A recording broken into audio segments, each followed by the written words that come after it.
Hello, ഞാനിപ്പോൾ നിൽക്കുന്നത് ഞങ്ങളുടെ വീടിൻ്റെ അടുത്തുള്ള ചെക്ക് ഡാമിലായിട്ടാണ് നിൽക്കുന്നത്.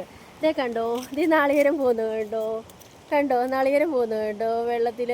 ഇതേ കണ്ടോ നാളികേരം പോകുന്നത്. ഇങ്ങനെ ഡാം തുറന്ന് വെള്ളം വിടുമ്പോൾ ഉണ്ടല്ലോ, ഞങ്ങളുടെ വീടിൻ്റെ അടുത്തുള്ള ചെക്കന്മാരൊക്കെ കൂടിയിട്ട് ഇങ്ങനെ നാളികേരം വേണ്ടിയിട്ട് തേങ്ങ പിടിക്കാൻ വേണ്ടിയിട്ട് ഇങ്ങനെ നിൽക്കും. ഇപ്പം ഡാം തുറന്നിട്ടുണ്ട്, അപ്പോൾ അത്യാവശ്യം വെള്ളമായിട്ടുണ്ട്. കുറച്ചും കൂടെ തുറന്നു കഴിഞ്ഞാൽ ഇപ്പം ഞാൻ നിൽക്കുന്ന ഈ പാലമൊക്കെ മുങ്ങിപ്പോവും. ഇത് ചെക്ക് ഡാമാട്ടോ സത്യത്തിൽ. ഇപ്പം ഇവിടെയാണ് ഞങ്ങൾ കുളിക്കാൻ വരുന്നതും ഇങ്ങനെ നീന്താൻ വരും, തുണി വാഷ് ചെയ്യാൻ വരും, അതൊക്കെ ഇവിടെയാണ്. ഇത് ചെക്ക് ഡാമാണ്. അപ്പോൾ ഇപ്പം ഇങ്ങനെ ചെക്ക് ഡാം കുളിക്കാനുള്ള സ്പേസ്, അലക്കാനുള്ള സ്പേസ് അങ്ങനെയൊക്കെ ഇവിടെ കുറേ ഉണ്ട്. അപ്പോൾ ഇപ്പം വെള്ളം ഇങ്ങനെ കൂടുതൽ വന്ന കാരണം അതൊക്കെ മുങ്ങിപ്പോയി. അപ്പം ഇവിടെയാണ്, ഇതെൻ്റെ വീടിൻ്റെ തൊട്ട് ഫ്രണ്ടിലാണ്. നമ്മുടെ പീച്ചി ഡാം തുറക്കുമ്പോൾ വരുന്നതാണ്. ഇത് പുഴ എന്നാണ് ഞങ്ങൾ പറയുന്നത്. പുഴയാണിത്, ഞങ്ങളുടെ പുഴയാണ്. അപ്പം എന്താ പറഞ്ഞത്, ഇപ്പോൾ അത്യാവശ്യം വെള്ളമൊക്കെ ഉണ്ട് കേട്ടോ, നന്നായിട്ട് തുറന്നിട്ടുണ്ട്. അപ്പോൾ അത് കാരണം കുളിക്കാനുള്ള സ്പേസും കാര്യങ്ങളൊക്കെ ഇത് പോയി. ഇതാണ് ഞങ്ങളുടെ പുഴ, ഇവിടെയാണ് ഞാൻ നീന്തൽ പഠിച്ചത്.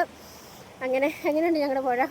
കുറച്ചുകൂടെ വെള്ളം വിടുമ്പോൾ ഒന്നോടെ ഈ പാലത്തിൻ്റെ സൈഡിൽ കൂടെ മൊത്തം ചെറുക്കന്മാർ നിൽക്കുന്നു നാളികേരം പിടിക്കാൻ. ഇപ്പോൾ പിന്നെ അത്രയും വെള്ളം ഇല്ലാത്ത കാരണം തോന്നുന്നു ഇപ്പം ഞാൻ വന്നപ്പോൾ ആരുമില്ല. ഇപ്പം 3-4 ദിവസമായി ഈ വെള്ളം ഇങ്ങനെ തന്നെ പോകുന്നു. അത് കാരണം തോന്നുന്നു ആൾക്കാരില്ലാത്ത. അല്ലെങ്കിൽ കുറേ ആൾക്കാർ വരും, കാരണം ഡാമിൽ പോയി ഡാം തുറന്ന വെള്ളം കാണുന്നേക്കാളും ഒന്നോടെ രസം ഇവിടെ നിന്ന് ഞങ്ങൾക്ക് ഇത് കണ്ടാൽ പോരെ. അത് കാരണം ഓക്കെ, ബൈ.